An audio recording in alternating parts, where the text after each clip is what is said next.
ഇന്ന് കലഹങ്ങളും കലാപങ്ങളും കൂട്ടക്കുരുതികളും നടന്നുകൊണ്ടിരിക്കുന്നത് കുടുംബങ്ങൾക്കകത്താണ്.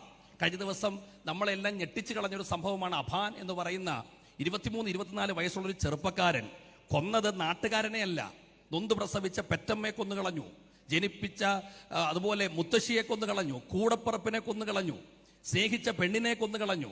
നിങ്ങളൊന്ന് നോക്കിയേ, ചിന്തിച്ചു നോക്കിയേ. പെറ്റമ്മയെ സംബന്ധിച്ചിടത്തോളം നമുക്ക് തൊടാൻ തോന്നുമോ? അവരുടെ കണ്ണൊന്ന് നിറയുമ്പോൾ നമ്മുടെ കണ്ണ് നിറയാറില്ലേ? നമ്മുടെ കൂടപ്പുറപ്പിനെ സംബന്ധിച്ചിടത്തോളം കുഞ്ഞനുജനെ കയ്യെ പിടിച്ചുകൊണ്ട്, കുഞ്ഞനുജത്തെ കയ്യെ പിടിച്ചുകൊണ്ട് നടക്കുന്ന അത്രമാത്രം സ്നേഹിക്കുന്ന ഒരു ബന്ധമാണ് നമുക്കുള്ളത്. എന്നാൽ ഒരു കുറ്റബോധവും ഇല്ലാതെ സ്വന്തം അമ്മയെ, കഴിഞ്ഞ ദിവസം ആ വാർത്ത കുറച്ചും കൂടെ കൃത്യമായിട്ട് മലയാള മനോരമയ്ക്കകത്ത് എഴുതിയിരുന്നത്, ആദ്യം കഴുത്ത് ഞെരിച്ച് കൊല്ലാൻ നോക്കിയിട്ട് അമ്മ മരിച്ചില്ല, തിരിച്ചു വന്നിട്ട് ചുറ്റിക വെച്ച് തലക്കടിച്ചു കൊന്നുകളഞ്ഞു.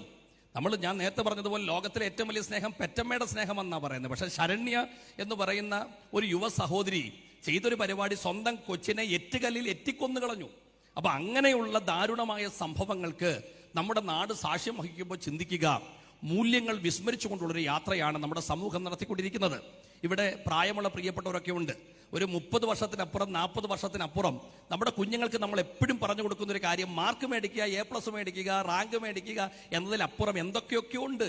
അപ്പം വലുതാണ്, അമ്മ വലുതാണ്, കുടുംബ ബന്ധങ്ങൾ വലുതാണ്, ഇങ്ങനെ പറഞ്ഞു കൊടുക്കുന്ന ഒരു കാലം നമുക്കുണ്ടായിരുന്നു. പക്ഷെ ഇന്ന് അങ്ങനെയല്ല. മോനെ എങ്ങനെയെങ്കിലും A+ മേടിക്കണം, എങ്ങനെയെങ്കിലും ഡോക്ടർ ആകണം, എഞ്ചിനീയർ ആകണം, ഇങ്ങനെ മത്സരബുദ്ധി നമ്മുടെ കുഞ്ഞുങ്ങൾക്കകത്തേക്ക് തിരികെ കയറ്റി കൊടുത്തുകൊണ്ട് നമ്മുടെ പിള്ളേരെ ഒന്നിനും കൊള്ളരുതാത്തവരായിട്ട് നമ്മൾ മാറ്റിക്കൊണ്ടിരിക്കുന്ന ഒരു സമയമാണ്.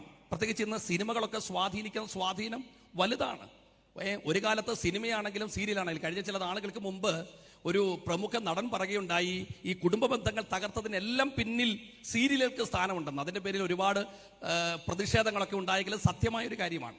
ഇപ്പം എനിക്ക് പരിചയമുള്ളൊരു കൊച്ചൻ എന്നോടൊന്ന് പറയുകയാണ്, അച്ചാച്ചാ ഇപ്പം മാർക്കോ എന്നും പറഞ്ഞൊരു ഫിലിം ഇറങ്ങി, ചെവിയൊക്കെ ഇങ്ങനെ കടിച്ച് പറിക്കുകയാണ്, ഒന്ന് കാണണം, വയലൻസ് തന്നെ വയലൻസ്. അപ്പൊ ഇത് നമ്മുടെ കുഞ്ഞുങ്ങൾക്കകത്തേക്ക് നിയമവിധേയമായി പ്രദർശിപ്പിക്കപ്പെടുന്ന ഈ സിനിമ വഴിയൊക്കെ നമ്മുടെ കുഞ്ഞുങ്ങൾക്കകത്തേക്ക് തിന്മകൾ, ദോഷങ്ങൾ കയറ്റി കൊടുത്തുകൊണ്ട് ഇത് കുടുംബ ബന്ധത്തിലേക്കും വല്ലാതെ പടർന്നു പിടിക്കുന്ന ഒരു കാലഘട്ടത്തിലേക്ക് നമ്മൾ വന്നെത്തിയിരിക്കുകയാണ്. ഒരു കാര്യം പ്രിയ റോബിനോടും ക്രിസ്റ്റിയോടും എനിക്ക് പറയാനുള്ളത്, നിങ്ങളുടെ ജീവിതത്തിൽ ലഭിച്ച ഏറ്റവും ബെസ്റ്റ് ഗിഫ്റ്റ് ആരാണ് എന്ന് ചോദിച്ചാൽ, ഒരിക്കലും റോബിന് കിട്ടിയ ഏറ്റവും ബെസ്റ്റ് ഗിഫ്റ്റ് ക്രിസ്റ്റി അല്ല, ക്രിസ്റ്റിക്ക് കിട്ടിയ ഏറ്റവും ബെസ്റ്റ് ഗിഫ്റ്റ് റോബിനും അല്ല. അവരുടെ ജീവിതത്തിൽ ലഭിച്ച ഏറ്റവും ബെസ്റ്റ് ഗിഫ്റ്റ് യേശു ക്രിസ്തുവാണ്. അവരുടെ ജീവിതത്തിലേക്ക് ക്രിസ്തു വന്നു. രണ്ടുപേർക്കും അങ്ങനെ ഒരു അനുഭവമുണ്ട്.